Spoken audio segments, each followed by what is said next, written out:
Shannon, when we talked a couple of weeks ago, we were just in the process of rolling out a brand new IIBA member digital badge, and so that we had a little bit of question from our audience on the use of badges, just kind of digital reputation. So the question that we got: how should you use your digital badge, whether it's IIBA member or certification or some other badge you've earned? So I think we talked about in the webinar, they're visual, which is awesome. So it draws a lot of attention on your LinkedIn profile, but there's a couple of key ways that you can share them on LinkedIn.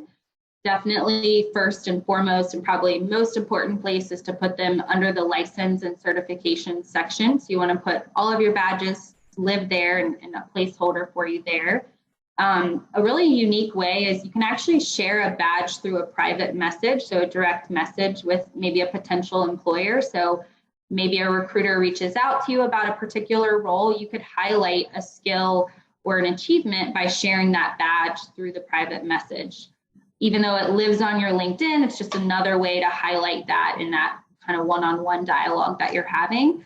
And then a third recommendation would be if you have a recent achievement, you could share that out in a post to all of your followers. So again, all of your achievements live under licenses and certifications, but let's say you've got a recent badge that you've earned, share that out as a post to your followers to kind of highlight that recent achievement. A couple of other platforms on Twitter, you could share more permanently a link in your profile. Some people have badge wallets where they all live, and so you could put that permanently in your Twitter. And then on Facebook, you could actually put a link in your About Me section. So just a couple of other tips and how you can share those on other social media sites as well. The badges do contain searchable tags, so that is a way that recruiters, since they are often looking for candidates on LinkedIn, can pull back you and their search results through that, having that tag on your profile. So definitely important thing to include. And we talked about social proof. And so when we think about sharing those digital badges, many of the digital badge providers, whether it's Accredible or Credly or any of those, also generally have a link so that somebody can go click on that badge and they can go see evidence of how you achieved it, when you achieved it, if it's active or any of those things. So I guess making sure that information is also attached with your badge when you're sharing it is really helpful because it does the talking for you. Exactly. Yeah. The fact that they're verifiable sort of on the spot where someone can learn a little bit more about how you achieved that is really helpful. And I think what makes them a little bit different than just putting something, on a resume that you would have in text. They're interactive in that way, which is really helpful.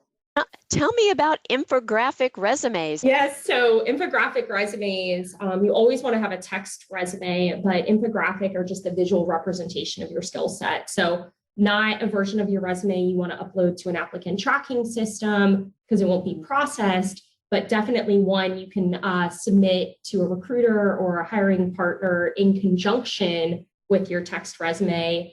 And you can include lots of different visuals that represent your skill set, your strengths, and that is a great place to highlight your digital badges as well. Do you see that style of resume applying to everyone or particular types of job titles? Yeah, I mean, they're more for creative types, but recognizing that a picture is often worth 1,000 words. So it's important to, again, have it if you want to be extra prepared, and depending on the company, and also lean on your recruiter to say, hey, here's the 2 versions of my resume. I have a graphical visual representation of my key qualifications, strengths, certification. What do you think would be best, or both, to provide to this particular hiring manager? So kind of a to each their own. And, you're making me think, right? Ultimately, what we want to do is we want to get somebody to look at our resume. So if you've got that skill where you can build an infographic of it, I think it can get you some extra looks even beyond just the keywords that you're using and the skills that you bring, you can also display it in something nice. And I think for business analysis professionals in particular, where we talk about making requirements come alive, using visuals and models in order to describe something, can be a really powerful way to do that. I love that suggestion. Yeah, social proof in action right there. That's right. That's right. And sharing a little bit of your skill set. So I think it's a great way to make it come alive.